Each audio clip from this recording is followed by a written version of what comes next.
안녕하세요, 전수영입니다. 오늘도 경매에 대해서 말씀드려 볼까 하는데요. 부동산 경매를 하면 법률적인 분석도 있고 또 수익도 분석하고 여러 가지 분석을 해야 됩니다. 그런데 그 첫걸음, 일단 어떤 경매 물건이 있는지 알아야 될 거 아닙니까? 그래서 경매 정보지, 경매 사이트겠죠. 꼭 경매 사이트 보는 가장 기초적인 방법들을 한번 말씀드려 볼까 합니다. 경매 사이트에는 여러 가지가 있는데요. 지지 옥션, 구독 옥션, 스피드 옥션 여러 가지가 있습니다. 저는 예전부터 지지 옥션을 봐왔기 때문에 제가 봤을 때는 제일 가시성이 좋은 것 같아요. 사람마다 기준은 다른데 제가 설명드릴 거는 지지 옥션 기준으로 설명을 드릴게요. 여기가 지지 옥션 첫 화면인데요. 경매 검색 탭이 있고 결과, 예정 물건, 공매, 교육, 고객 나온지 이렇게 있는데, 일단 물건을 검색하려면 말 그대로 경매 검색에 가셔서 종합 검색을 해보시면 내가 원하는 지역을 설정을 할 수가 있습니다. 자, 만약에 경남 거제시를 보겠다. 그러면 거제시에 물건들이 쭉 나옵니다. 거제시 물건들이 쭉 나오고 아파트 임야 쭉 나오죠. 그래서 내가 관심 있는 사건을 보시면 되고, 그리고 추가적으로 나는 만약에 거제시 옥포동에 있는 아파트를 보겠다. 그러면 거제시 옥포동 지역을 설정하시고 밑으로 쭉 내려오시면 이제 용도가 있습니다. 용도, 부동산 용도. 여기 보시면 주거시설의 공동 아파트 있죠. 아파트 주상복합도 아파트고요. 연립 이런 거는 아니고 다세대 연립. 이렇게 아파트로 검색을 하셔서 이렇게 보실 수도 있습니다. 그리고 지지 옥션 같은 경우는 내가 이렇게 지금 거제시 옥포동의 아파트만 설정을 해서 여기에 즐겨찾기로 나의 검색으로 저장을 할 수 있어요. 그러면 예를 들어서 거제시 옥포동 아파트 이렇게 해서 검색을 누르시면 요 위에 이렇게 내가 지정한 나만의 검색이 지정이 됩니다. 그래서 다시 여기 들어오면 거제시 옥포동을 다 눌러도 되고, 여기서 바로 이걸 딱 누르면 바로 거제시 옥포동 아파트가 나옵니다. 그래서 오늘 보실 아파트는 자, 거제 엘코르 랜드마크라는 아파트인데요. 자, 지금부터 경매 사이트 기초적인 내용 한번 말씀드려 보겠습니다. 우선은 처음에 나오는 거는 이제 통영 2개라고 되어 있는데, 경매에는 개가 몇 개가 있습니다. 통영 같은 경우는 5개까지가 있어요. 5개까지인데 통영 2개에 배정된 사건이란 말이고요. 그리고 2019는 말 그대로 경매 개시 결정이 난 해죠. 2019 타경이란 것은 경매 사건 전체를 그냥 타경이라고 생각하시면 됩니다. 모든 경매 사건에는 타경이라는 게 있습니다. 그리고 22,595번 요거는 순번이라 보시면 돼요. 그냥 큰 의미는 없습니다. 그리고 소재지는 말 그대로 소재지고요. 지금 보실 때는 거제시 옥포동에 위치한 거제 엘코르 랜드마크 아파트고요. 경매 구분에는 이제 임의경매 되어 있는데, 경매 종류에는 임의경매가 있고 강제경매가 있습니다. 임의경매는 근저당 건 같은 걸로 이루어지는 게 임의경매고, 또 강제경매는 압류, 가압류 같은 걸로 진행되는 경매인데, 투자자 입장에서 입찰하는 사람 입장에서 큰 차이는 없습니다. 그런 게 있다라고만 알고 계시면 되고요. 자, 그리고 채권자는 말 그대로 채권자, OK저축은행, 은행에서 이제 경매를 신청을 한 겁니다. 용도는 말 그대로 용도고요. 아파트고요. 그리고 채무자 및 소유자는 이분인데, 이 김보라 씨인데, 소유자하고 채무자가 다를 수도 있습니다. 담보를 제공한 사람과 돈을 쓴 사람이 다를 수 있겠죠. 보증 비슷하게. 매각기일은 다음 달 2월 6일에 10시에, 통영은 10시고요. 법원마다 시간 차이는 조금씩 있습니다. 그거는 확인해 보시면 되고, 감정가는 말 그대로 감정가인데, 여기 보시면 2019년 5월 16일이라고 되어 있습니다. 2019년 5월 16일에 감정을 한 거다라고 보시면 됩니다. 그래서 경기 변동이 심할 때는 이 감정가를 잘 보셔야 돼요. 감정을 언제 했는지를 봐야 돼요. 그래서 감정가는 항상 약 1년 정도 전에 감정을 하기 때문에 현 시세와 다를 수가 있다는 거 반드시 알고 계시고, 감정이 작게 됐어도 지금 현 시세가 높다면은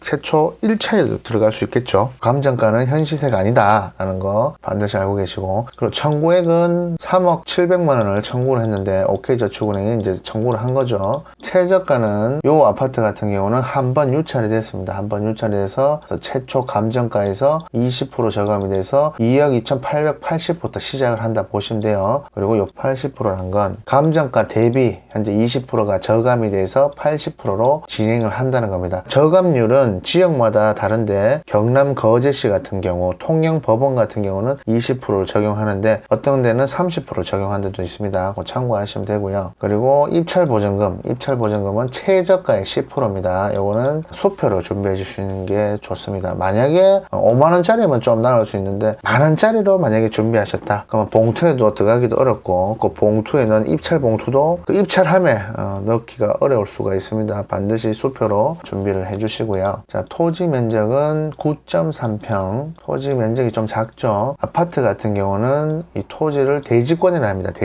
대지권이란 건 집합 건물에 존재하는 땅인데 등기는 소유자가 나오는데요. 건물 따로 토지 따로 되어 있습니다. 우리나라의 등기 제도는. 이런 아파트 같은 경우 대표적인 집합 건물인데요. 집합 건물 등기부 안에 건물이 있고 대지권이라는 게 있습니다. 대지권이란 건 뭐냐면 어떤 땅에 건물이 올라가 있는데 내 건물은 여기가 확실한데 내 땅도 여기에 있어요. 땅의 소유권 대지권이라고 하는데 그 땅의 지분을 말하는 겁니다. 근데 내가 이 땅을 함부로 땅만 팔고 할 수는 없겠죠. 항상 건물하고 같이 움직인다 보시면 되는데 그 지분 대지권 비율이 9.3평 정도 된다 이겁니다. 요거는 여기 같은 경우는 이제 대지권 비율이 작은데요. 그러면 도심지 시내권이라고 보시면 될 것 같아요. 그래서 이 대지권이 크면 클수록 나중에 이제 재건축이나 재개발할 때 좀 유리한 면이 있겠죠. 그리고 건물 면적은 85제곱미터. 요거는 전용 면적입니다. 전용 면적. 우리가 통상적으로 부동산에서 이야기할 때는 분양 면적을 많이 얘기합니다. 여기 보시면 33평이 나와 있죠. 그러면 만약에 이 아파트를 내가 임장을 갈 거 아닙니까? 그러면 주변 부동산도 들려보실 건데 지금 전용 면적이 25.7평 나옵니다. 부동산에 가셔서 26평, 25.7평 물건 시세가 어떻게 되냐 하면 부동산은 오해가 할 수가 있어요. 오해를. 만약에 33평도 있고 26평도 있다라면 26평 시세를 잘못 알려줄 수가 있는 거죠. 그래서 항상 이게 몇 평형인지를 알고 계셔야 돼요. 실질적으로 매매를 하더라도 등기부 등본에 찍히는 거는 전용 면적이 찍혀요. 그래서 이 분양 면적을 이야기를 하면 안 되는데 관행적으로 계속 그렇게 이야기를 하고 있죠. 얘기를 하고 있고 하여튼 그 점 주의하시고 분양 면적과 전용 면적은 다르다는 거 부동산의 시세를 물어보실 때는 전용 면적이 얼마라고 얘기를 하든가 아니면 몇 평형 시세를 물어보셔야 됩니다. 그리고 배당 종기는 뭐냐면 이제 경매가 개시가 되고 나면 이해관계인들 있죠. 채권자일 수도 있고 임차인일 수도 있고 이해관계인들한테 너희들이 받을 돈을 계산해서 배당 요구를 해라 이 말입니다. 요 날까지 해야 된다 이 말입니다. 요 날까지 안 하면 받을 돈이 있어도 못 받는다. 그런 게 배당 종기일입니다.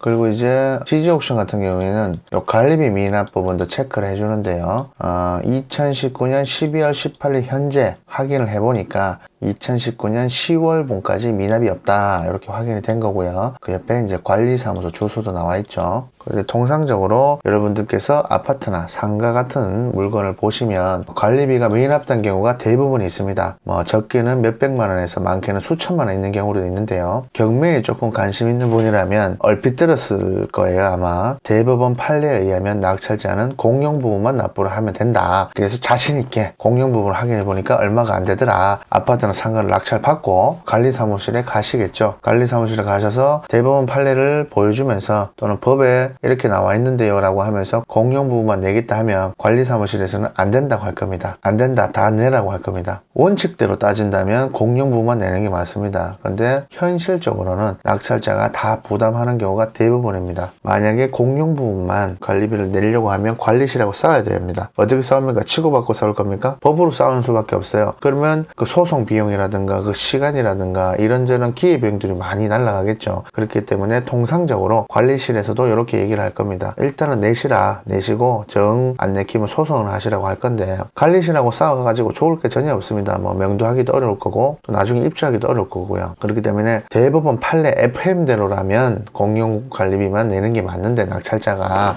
근데 실질적으로 실무에서는 낙찰자가 다 낸다 라고 보시면 됩니다. 그래서 입찰가를 정하실 때 미납 관리비를 항상 염두에 두시고 입찰가를 꼭 정하시기 바랍니다. 그리고 소재지는 뭐 말 그대로 소재지하고 뭐 이런 게 나오고요. 여기 같은 경우는 일반 상업지역이죠. 그래서 대지권이 작다고 말씀드렸습니다. 도시지역이니까요. 그리고 물건별 면적은 말 그대로 면적이 나옵니다. 전용 면적이 나오고 공용 면적이 나오고 아까 말씀드린 것처럼 전용 면적을 가지고 부동산 등의 시세를 물어보시면 안 됩니다. 분양 면적이 몇 평짜리인지 그거를 반드시 확인하셔야 오해가 안 생깁니다. 오해가. 그리고 감정가, 최저가는 뭐 말 그대로 감정가는 2억 8,600인데 그 중에 대지가 4,290이고 건물이 2억 4,300이다. 고래 합쳐갖고 2억 8,600이 나오는 거고 지금은 한번 유찰이 돼서 2억 2,800에 진행을 한다는 겁니다. 그래서 진행 과정은 쭉 보시면 요번에 한 번 더 유찰이 되면 이제 1억 8,300으로 진행될 거고 또 유찰이 되면 이제 1억 4,600으로 20%씩 저감이 된다 보시면 됩니다. 자, 그리고 임차조사는 법원 집행관이 해당 경매 물건에 대한 임차인을 조사하는 건데요. 여기 법원 임차조사를 눌러보시면 매각 물건 명세서로 연결이 됩니다. 연결이 되고 그럼 요분은 일단은 2019년 3월 26일부터 2021년 3월 31일까지 임대차 계약이 되어 있는 거고 보증금은 500이고 월세는 35만원이고 전입신고는 3월 28일에 했습니다. 그리고 요 집 전부를 점유를 하고 있는 거고 살고 있다는 겁니다. 살고 있는 거고 권리신고 이제 배당요구 신청을 한 거예요. 배당요구 신청은 2019년 6월 24일에 배당요구 신청을 했습니다. 이분은 거제도 기준으로 소액 임차인 최우선 변제금에 해당이 돼서 500만원 전액을 배당을 받는데요. 배당요구를 2019년 6월 24일에 했죠. 배당요구 종기는 2019년 7월 12일이니까 그 안에 맞게 한 겁니다. 그리고 이 소액 임차인의 범위를 보시려면 네이버나 뭐 인터넷에 뭐 찾아보시면 많이 나오는데 저 같은 경우는 인터넷 등기소 네이버에 검색하시면 이 인터넷 등기소는 등기부등본을 열람하거나 발급하는 곳입니다. 등기부등본 발급하실 때 뭐 동사무소를 가시든지 뭐 시청을 가시든지 뭐 이런 데 가시잖아요. 인터넷으로 그냥 바로 발급이 가능합니다. 참고하시고요. 그럼 이 인터넷 등기소 첫 화면 우측 하단에 보면 소액 임차인의 범위가 나옵니다. 범위가 나오고 지역별로 차등 적용이 돼요. 그래서 본인이 관심 있는 경매 물건에 해당하는 지역, 저 같은 경우는 경남이죠. 경남 거제, 경남을 보시면 위에는 주택임대차보호법이고요. 아래쪽에는 상가임대차보호법의 보증금 범위가 나옵니다. 그래서 요거를 보실 때 요 기준 시점이 굉장히 중요합니다. 기준 시점. 이 기준 시점은 무슨 기준 시점이냐면 현재 기준 시점이 아니고요. 해당 물건을 보셨을 때 최초 근저당 이제 말소 기준 권리라고도 하는데 요 최초 근저당의 요 날짜 언제 대출을 받았냐에 따라서 이 기준 시점이 변경됩니다. 그래서 요 물건 같은 경우는 2017년 10월 17일 이제 기준 시점이 되고 그거를 여기에 적용을 하시면요. 2017년 10월 17일이니까 요 사이가 되겠죠. 요 사이는 경남도, 경상남도 전체는 보증금이 5천만 원 이하에 들었을 때, 5천만 원 안에 들었을 때 최대 1,700만 원까지 소액 임차인으로 최우선 변제를 해준다는 겁니다. 그래서 지금 요분 같은 경우는 보증금이 500이니까요. 500이니까 5천만 원 안에 들었고 최대 1,700만 원까지 최우선 변제를 해주죠. 500만 원이니까 500만 원 전액을 배당을 받을 수가 있습니다. 그리고 소액 임차인 최우선 변제금을 받으려면 요건이 필요한데요. 일단은 계약을 하셔야 되고 그리고 실제 거기 거주를 해야 됩니다. 점유 거주를 해야 되고 그리고 전입신고를 해야 되고요. 그리고 확정일자는 없어도 됩니다. 있어도 되고 없어도 되고 그러니까 없어도 됩니다. 확정일자는 필수 요건이 아닙니다. 대신에 배당요구 신청은 배당 종기일 전까지 배당요구를 반드시 해야 최우선 변제금을 받을 수가 있습니다. 그러니까 이분은 요건을 다 충족했기 때문에 보증금 500 전액을 받으실 수 있을 걸로 예상이 됩니다. 그리고 등기 권리는 말 그대로 이제 등기에 나와 있는 사항들을 쭉 나열해 놓은 겁니다. 뭐 은행, 개인 채권도 있고요. 뭐 카드, 세금, 세무서, 또 신용보증, 재단, 또 은행 쭉 많죠. 쭉 나옵니다. 그리고 경매 물건 명세서를 보실 때 꼭 보셔야 되는 게 일단 등기 보셔야 되고요. 등기부등본은 실제 떼서 보셔도 되고 경매 사이트에서 제공하는 것도 있는데 요 제공하는 거는 이제 갭이 좀 있죠. 지금하고 19년 작년 12월 17일에 발행을 한 겁니다. 그래서 등기 꼭 확인하시고요. 등기부등본 꼭 확인하시고 그리고 필요하면 감정평가서도 한번 보셔야 돼요. 감정평가서는 아파트 같은 경우는 크게 보실 일은 없는데 공장이나 창고나 주택이나 이런 큰 물건들을 볼 때는 감정평가에 이게 포함이 됐는지 안 됐는지 그런 것도 확인하셔야 되고 그리고 현황조사서 반드시 보셔야 됩니다. 현황조사서는 법원 집행관이 말 그대로 조사한 내용입니다. 현황을 조사한 내용인데 2019년 5월 9일에 이제 조사를 했죠. 그래서 아파트에 임차인이 한 명이 있다는 거고요. 임차인을 만났네요. 만나서 본인이 임차인이 점유하고 있다고 이야기를 했고 그리고 집행관이 전입세대 열람을 했습니다. 그랬더니 임차인하고 소유자가 이제 전입이 돼 있다는 거고요. 그리고 아래 보시면 임대차 관계가 나와 있죠. 소재지 나오고 점유인 성함도 나오고요. 그리고 당사자 부분은 임차인 임차인인지 본인 소유자가 살고 있는지 이런 게 나오고, 그리고 용도는 뭐 크게 중요한 게 아니고요. 그리고 점유기간, 계약 기간이 나오겠죠. 그리고 보증금 500에 월세 차임은 35만 원이 있다. 그리고 전입은 2019년 3월 28일에 했다. 그리고 확정일자는 없는데 이분 같은 경우는 소액 임차인 최우선 변제 대상이기 때문에 확정일자는 없어도 된다. 배당 요구만 하면, 그런 내용이고요. 자, 그리고 또 물권 명세서 보셔야 돼요. 아까 잠깐 보셨었죠. 물권 명세서 보시는데 매각 물권 명세서도 마찬가지로 법원 집행관이 조사를 한 건데요. 사건 번호가 나오고요. 매각 물권 번호. 매각 물권이 한 사건에 매각 물권이 여러 개가 있으면 물권 번호가 나옵니다. 한 개만 있는 거는 입찰을 할 때 물권 번호 안 적어도 되는데, 만약에 2019 타경 22595에 1, 2, 3번 뭐 이런 게 있으면 반드시 물권 번호를 적어야 됩니다. 안 그러면 무효가 됩니다. 그리고 작성일자는 이 물권 명세서를 작성한 날짜가 나오고, 담당자가 나오겠죠. 법원 직원 담당자가 나오고, 그리고 최선순위 설정, 아까 말씀드렸죠. 최선순위 설정, 요거에 따라서 소액 임차인의 범위가 달라진다 말씀드렸습니다. 요거에 따라서. 그러면 2017년 10월 17일 근저당권이라고 돼 있죠. 그러면 2017년 10월 17일 근저당권, 최선순위 근저당권 설정이 돼 있는 거고요. 요거에 따라서 소액 임차인의 범위, 법의 보호를 받을 수 있는 임차인의 범위가 달라진다는 거 반드시 확인하시고요. 요거를 확인해야 이 임차인이 일부를 받아가는지 전체를 다 받아가는지 아니면 한 개도 못 받아가는지에 따라서 어떻게 명도를 해야 될지, 명도 전략이 바뀌기 때문에 반드시 확인해 주셔야 됩니다. 그리고 배당 요구 종기는 말 그대로 요때까지 배당 요구 신청을 하지 않으면 채무자 요분한테 받을 돈이 있어도 배당 요구를 하기 전까지 요 경매로 인해서는 돈을 10원도 받을 수 없다. 남는 돈이 있었을 때입니다. 순위에 따라서 남는 돈이 있었을 때 배당 요구를 하지 않으면 돈을 받을 권리가 있더라도 신고를 하지 않는 사람은 받을 수가 없다는 겁니다. 그리고 여기는 아까 보신 것처럼 임대차 내역이 나옵니다. 점유자 성명이 나오고, 그리고 점유 권한은 어떻게 해서 이 거기를 점유하고 있는지, 소유자인지 이 사람이 임차인인지, 여기는 임차인으로 되어 있고요. 그리고 임대차 기간도 나와 있고 계약서를 확인했겠죠. 그리고 보증금과 차임이 나오고 전입신고 날짜가 나옵니다. 그리고 만약에 이게 상가라면 사업자 등록 날짜가 나옵니다. 그리고 확정일자는 미상 뭐 없다고 보면 되겠고요. 확정일자가 없어도 이분은 소액 임차인 최우선 변제금 변제 대상이기 때문에 전입신고, 계약서, 본인 점유, 그리고 배당 요구 종기일 전까지 권리 신고, 배당 요구 신청만 하면 전액은 다 배당을 받을 수가 있습니다. 그리고 쭉 보시면 부동산의 표시가 나오고, 그리고 이제 앞으로의 경매 일정이 이렇게 나옵니다. 유찰이 됐을 때. 그래서 지금 2월 6일에 2억 2,800이 되고, 만약에 이때 유찰되면 3월 12일에 20%가 저감돼서 1억 8,300. 또 이때도 유찰되면 4월 달에 또 20%가 저감돼서 1억 4,600. 이렇게 경매 일정이 간단하게 나옵니다. 자, 그리고 쭉 내려가 보시면 예상 배당표가 이렇게 쭉 나오죠. 예상 배당표가 경매 사이트에서 분석한 예상 배당표가 쭉 나옵니다. 여기 배당 순서가 나오네요. 최선순위는 경매 비용입니다. 경매 신청자가 경매 신청을 할 때 경매 비용이 나오는데요. 감정도 해야 되고, 법원 집행관 인건비도 있고, 그리고 송달, 우편을 보내면 뭐 송달료도 있고, 그런 거에서 경매 비용이 최우선으로 나가고, 소액 임차인 500만 원이 나가고, 그 다음 선순위 근저당권자가 돈을 다 가져가고 나면 돈이 남는 게 없습니다. 그런 게 나오고요.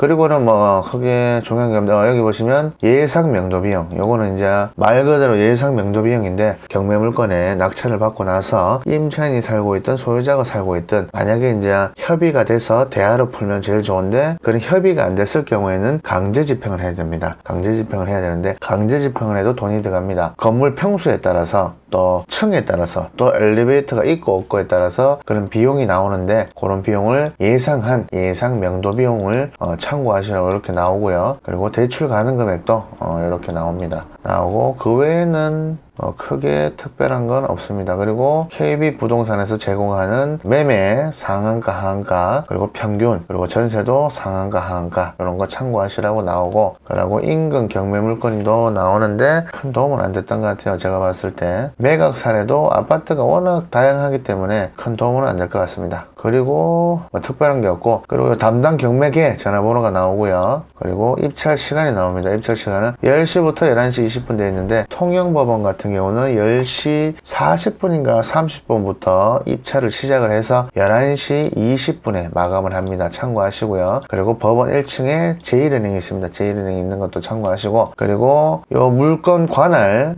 동사무소, 주민센터 전화번호도 나오고, 그리고 뭐 등기소 나오고요. 참고될 만한 관공서들이 나오고, 그리고 개발계획 참고하라고 이렇게 나오고요.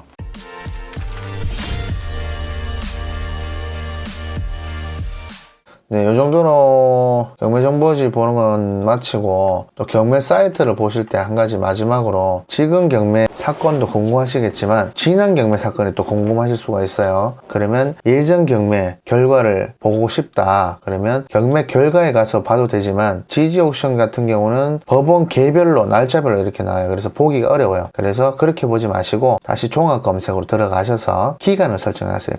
기간을 설정해서 내가 2019년 1월에 경매 결과를 보고 싶다면 이렇게 날짜를 정하고, 또 마찬가지로 지역을 설정하시고요. 거제시를 보겠다 검색을 딱 누르시면 경매 결과가 이렇게 쭉 뜨는 걸 보실 수가 있습니다. 네, 이상으로 경매 사이트 보는 방법 간단하게 한번 소개를 해드렸습니다. 혹시 뭐 더 궁금하신 게 있으시다면 댓글로 남겨주시면 제가 아는 범위 내에서 또 자세히 알려드리겠습니다. 그러면 다음에 또 더 유익한 정보로 찾아뵙겠습니다. 감사합니다.